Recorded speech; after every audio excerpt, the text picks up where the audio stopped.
أحمد خليل والجدار،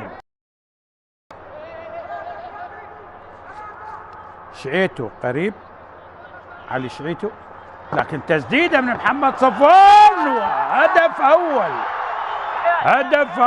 هدف أول للبنان عن طريق محمد صادق، والهدف الأول للمنتخب اللبناني. لبنان تتقدم بهدف على اليمن عن طريق محمد صادق. كرة ارتدت طبعا من الحارس وأكملها. شوف اللقطة، صفوان، محمد تحسب عليك يا بسام صالح.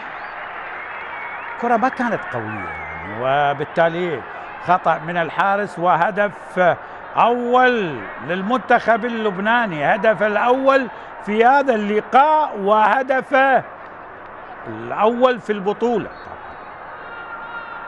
أول هدف للمنتخب اللبناني عن طريق محمد صادق.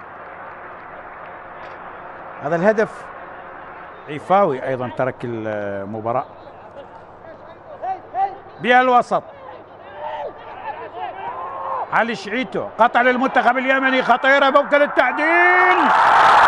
جول لليمن السعيد، يعني في ظرف دقيقتين هدفين عن طريق قاسم الشرفي.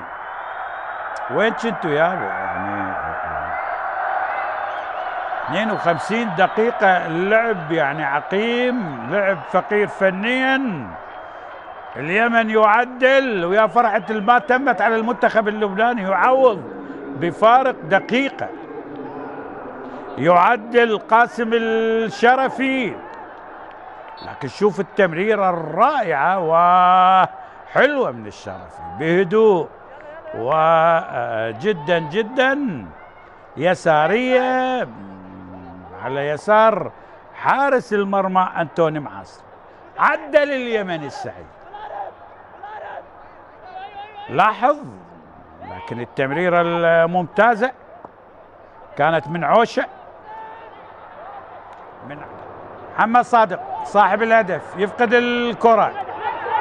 أحمد خليل، خطيرة، 4 ضد 2، ممكن جول، تمريرة ولليمن.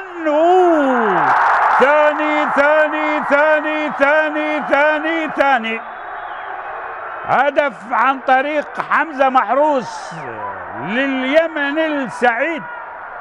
هدف جديد لليمن السعيد بمرمى المنتخب اللبناني. ثاني الأهداف حمزة محروس، التشيكي سكوب. حمزة محروس، ثاني الأهداف لليمن. تقدم المنتخب اللبناني وعاد بقوة. لاحظ أحمد خليل كابتن، روح قول بهذه الكرة. الشرفي، شوف الدفاعات، شوف أخطأوا 2 موسوي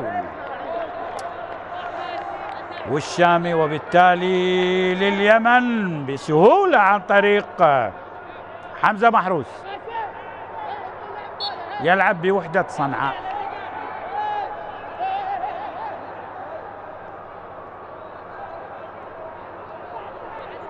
ثاني الأهداف لليمن.